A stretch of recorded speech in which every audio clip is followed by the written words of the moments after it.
നിങ്ങൾക്ക് പ്രേതത്തിലും ഭൂതത്തിലുമൊക്കെ വിശ്വാസമുണ്ടോ? ചിലർക്കുണ്ട്, ചിലർക്കില്ല, അല്ലേ?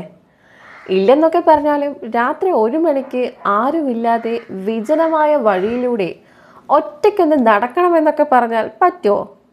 മനസ്സിൻ്റെ ഉള്ളിൽ നിന്ന് ആരോ ഇരുന്ന് വേണ്ട വേണ്ട എന്ന് പറയും, അല്ലേ? ആ സ്ഥലങ്ങൾക്ക് എന്തെങ്കിലും പ്രേതകഥയുടെ ചരിത്രം കൂടി ഉണ്ടെങ്കിൽ പിന്നെ പറയും വേണ്ട. എത്രയൊക്കെ ധൈര്യം സംഭരിച്ചാലും അതൊക്കെ ഒരു നിമിഷത്തിൽ ഇല്ലാതാകും. എന്നാൽ പേടിയില്ലാത്തവരും ഉള്ളവരുമൊക്കെ ഇങ്ങോട്ട് പോന്നോളൂ. നമുക്കിന്നൊരു പ്രത്യേകതയുള്ള ഒരു മണിമാളികയിലേക്ക് പോകാം. എല്ലാവർക്കും അറിയാനേറെ ഇഷ്ടമുള്ളതും എന്നാൽ അല്പം ഭയമുള്ളതുമായ ഒന്നാണ് പ്രേതം, ഭൂതം, ആത്മാവ്, പിശാച് എന്നിങ്ങനെ എന്ത് പേരിട്ടും നമുക്ക് വിളിക്കാവുന്ന അമാനുഷിക ശക്തികൾ. വിചിത്രവും ഐതിഹാസികവുമായ നിരവധി സ്ഥലങ്ങളുള്ള നമ്മുടെ ഈ ലോകത്ത് നിഗൂഢതകൾ ഒളിപ്പിച്ചു വെച്ചും കാഴ്ചക്കാരെ അമ്പരപ്പിച്ചുകൊണ്ടും ചില ദുരന്തങ്ങളുടെ ഓർമ്മസ്ഥലങ്ങളോ ഒക്കെയായി അവ ഇന്നും അവശേഷിക്കുന്നുണ്ട്. അത്തരത്തിൽ ഏറെ നിഗൂഢതകൾ ഒളിപ്പിച്ചു വെച്ചും ഭയപ്പെടുത്തിയും തലയെടുപ്പോടെ ഉയർന്നു നിൽക്കുന്ന എസ്റ്റേറ്റാണ് കാലിഡോണിയ. ആഡംബരത്തിൻ്റെ അങ്ങേ തലയ്ക്ക് നിൽക്കുന്ന ഈ ബംഗ്ലാവിൻ്റെ ഏറ്റവും വലിയ പ്രത്യേകത എന്ന് പറഞ്ഞാൽ 10 മുറികളുള്ള ഈ ബംഗ്ലാവിന് 99 വാതിലുകളുണ്ട് എന്നതാണ്. അതായത് ഓരോ മുറിക്കും ഒന്നിലധികം വാതിലുകളുണ്ട്. ഇതുകൊണ്ട് തന്നെ ഇതിനെ 99 ഡോർസ് മേൻഷൻ എന്നും അഥവാ 99 മുറികളുള്ള മണിമാളിക എന്നും അറിയപ്പെടുന്നു.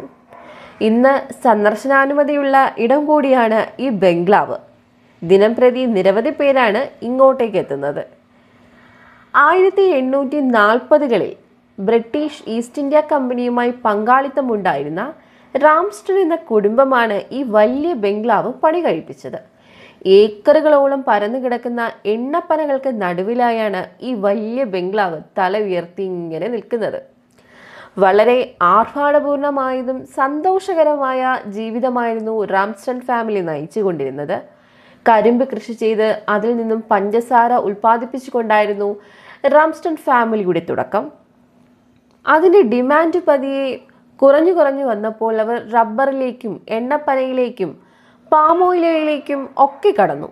തുടർന്ന് വർഷങ്ങൾ പിന്നിട്ടപ്പോൾ അവരുടെ ബിസിനസ്സിൻ്റെ ചുമതല മുഴുവൻ ജോൺ റാംസ്റ്റൺ എന്നയാളിൽ എത്തിച്ചേർന്നു. എന്നാൽ 1948 ഈ വീടിൻ്റെ പടികൾ കയറവേ അദ്ദേഹത്തെ ആരോ പിന്നിൽ നിന്ന് 2 തവണ വെടിയുതിർത്ത് കൊലപ്പെടുത്തി. തലയ്ക്കു പിന്നിൽ വെടിയേറ്റ ജോൺ റാംസ്റ്റൺ അവിടെ തന്നെ പിടഞ്ഞു വീണ് മരണപ്പെട്ടു. തുടർന്ന് ഒരുപാട് അന്വേഷണങ്ങൾ നടത്തിയെങ്കിലും സ്വന്തം വീട്ടിൽ കയറി ജോണിനെ കൊലപ്പെടുത്തിയത് ആരാണെന്ന് ഇതുവരെയും കണ്ടെത്താനായില്ല. എന്നാൽ ആ സമയം ജപ്പാൻ മലേഷ്യ കീഴടക്കുന്ന കാലമായതിനാൽ ഏതെങ്കിലും ജപ്പാൻ പട്ടാളക്കാരാകാം ജോണിനെ കൊലപ്പെടുത്തിയതെന്നാണ് ചിലർ പറയുന്നത്. ജോണിൻ്റെ മരണത്തോടു കൂടി ബംഗ്ലാവിൻ്റെ നില ആകെ താറുമാറായി. എന്താണ് ചെയ്യേണ്ടതെന്നറിയാതെ പകച്ചു നിന്ന ജോണിൻ്റെ ഭാര്യ ബംഗ്ലാവിനുള്ളിൽ തന്നെ തൂങ്ങി മരിച്ചു. പിന്നീട് അവിടെ ഉണ്ടായിരുന്ന റാംസ്റ്റൺ കുടുംബാംഗങ്ങൾക്ക് എന്ത് സംഭവിച്ചു എന്ന് ഇതുവരെയും ആർക്കും തന്നെ അറിയില്ല. ജപ്പാൻ പട്ടാളക്കാർ തന്നെ റാംസ്റ്റൺ ഫാമിലിയിലുള്ള മുഴുവൻ പേരെയും കൊന്നുകളഞ്ഞു എന്നാണ് പറയുന്നത്. എന്നാൽ മറ്റു ചിലരാകട്ടെ ജപ്പാൻ ഈ ബംഗ്ലാവ് കീഴടക്കുമെന്ന വിവരമറിഞ്ഞ് കുടുംബാംഗങ്ങൾ പേടിച്ച് എങ്ങോട്ടോ നാട് വിട്ടുപോയെന്ന് പറയുന്നു. പിന്നീട് ഒരുപാട് കാലം ജപ്പാൻകാർ ഈ ബംഗ്ലാവ് അവരുടെ ഹെഡ്ക്വാർട്ടേഴ്സായിട്ട് ഉപയോഗിച്ചിരുന്നു. ഹെഡ്ക്വാർട്ടേഴ്സ് മാത്രമല്ല, ജയിലും ഇതിലുണ്ടായിരുന്നു. ഇവിടുത്തെ ജയിലിൽ ജപ്പാൻകാർ അവരുടെ ക്രൂര വിനോദങ്ങളെല്ലാം നടത്തിയിരുന്നു എന്നാണ് പറയപ്പെടുന്നത്. പിടിച്ചുകൊണ്ടുവരുന്ന ആൾക്കാരെ ജയിലിലിട്ട് ക്രൂരമായാണ് അവർ പീഡിപ്പിച്ചിരുന്നത്. അവരോട് ചെയ്യാൻ കഴിയുന്നതിലും പരമാവധി ക്രൂരതകൾ ചെയ്ത ശേഷമാണ് ഇവരെ കൊലപ്പെടുത്തിയിരുന്നത്. ഇത്തരത്തിൽ നിരവധി പേരാണ് ഈ ജയിലിനുള്ളിൽ കിടന്ന് ഇഞ്ചിഞ്ചായി മരണപ്പെട്ടത്. എന്നാൽ 2ാം ലോക മഹായുദ്ധകാലം കഴിഞ്ഞതിന് ശേഷം ഈ ബംഗ്ലാവും മലേഷ്യയും ഉപേക്ഷിച്ച് ജപ്പാൻകാർക്ക് പോകേണ്ടി വന്നു. അതിനുശേഷം ദീർഘനാൾ ഈ ബംഗ്ലാവ് ആരും തിരിഞ്ഞു നോക്കാതെ അനാഥമായി കിടക്കുകയായിരുന്നു. എന്നാൽ 1960 ആയപ്പോഴേക്കും അങ്ങോട്ടേക്കൊരു ബൊമോ കടന്നു വന്നിരുന്നു. ദുർമന്ത്രവാദികളായ ആൾക്കാരെ മലേഷ്യക്കാർ വിളിച്ചിരുന്ന പേരാണ് ബൊമോ. ആ ദുർമന്ത്രവാദിയായ സ്ത്രീ ഈ ബംഗ്ലാവിൽ താമസിക്കുവാൻ തുടങ്ങുന്നതിനിടെ തന്നെ അമാനുഷികമായ പല സംഭവങ്ങളും അവിടെ നടക്കാൻ തുടങ്ങി.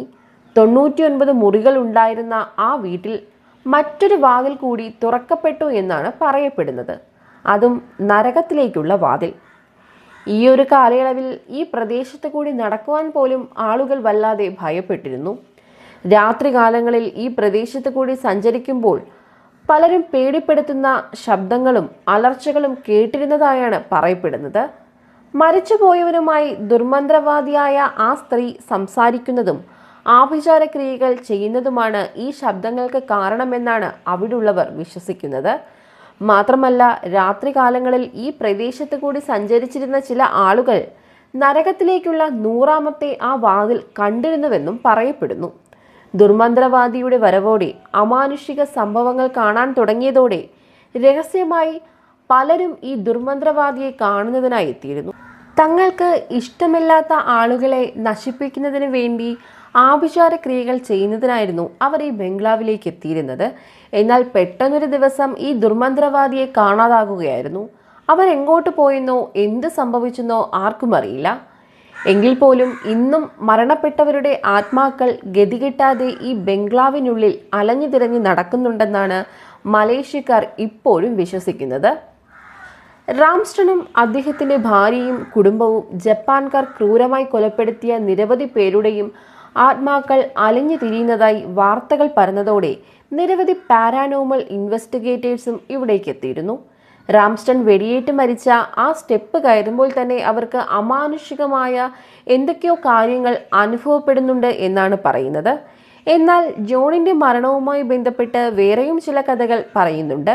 സ്വവർഗാനുരാഗിയായ ജോൺ വീട്ടിൽ നിരവധി ആൺകുട്ടികളെ ജോലിക്ക് നിർത്തിയിരുന്നു. ഇവരോടെല്ലാം വളരെ ക്രൂരമായാണ് ജോൺ ഇടപെട്ടിരുന്നത്. നിരന്തരം ക്രൂരമായി പെരുമാറിയതിനാൽ തന്നെ സഹിക്കവയ്യാതെ ഇക്കൂട്ടത്തിലുള്ള ആരൊക്കെയോ ചേർന്നാണ് ജോണിനെ കൊലപ്പെടുത്തിയതെന്നും പറയുന്നുണ്ട്. ഇതിൻ്റെ കാരണവും ഇക്കൂട്ടർ തന്നെ പറയുന്നു. ജോൺ മരണപ്പെടുന്നത് 1948 ജപ്പാൻകാരായ പട്ടാളക്കാർ മലേഷ്യ പിടിച്ചെടുക്കുന്നതിനിടെ ജോണിനെ വകവരുത്തിയെന്നാണ് കഥ. എന്നാൽ 2ാം ലോക മഹായുദ്ധം അവസാനിക്കുന്നത് 1945 ജോണിൻ്റെ മരണത്തിന് വർഷങ്ങൾക്ക് മുമ്പ് തന്നെ ജപ്പാൻകാർ പൂർണ്ണമായും അടിയറവ് പറഞ്ഞിരുന്നു. എന്തു തന്നെ ആയാലും ഉത്തരം കിട്ടാത്ത നിരവധി ചോദ്യങ്ങൾ ഇന്നും ബാക്കിയാണ്. ആരാണ് ജോണിനെ കൊലപ്പെടുത്തിയത്? ജോണിൻ്റെ കുടുംബാംഗങ്ങൾ എവിടെ പോയി? എന്തുകൊണ്ടായിരിക്കും അവർ ഈ ബംഗ്ലാവിന് 99 വാതിലുകൾ പണിഞ്ഞത്?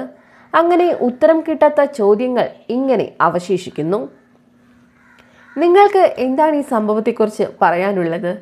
ജോൺ റാംസ്റ്റണും അദ്ദേഹത്തിൻ്റെ കുടുംബത്തിനും എന്ത് സംഭവിച്ചിട്ടുണ്ടാകും? നിങ്ങളുടെ അഭിപ്രായങ്ങൾ കമൻറ്റ് ചെയ്യണേ. അല്ല, നിങ്ങളുടെ വീടിന് എത്ര വാതിലുകളുണ്ട്? അതും മറക്കാതെ കമൻറ്റ് ചെയ്യൂ.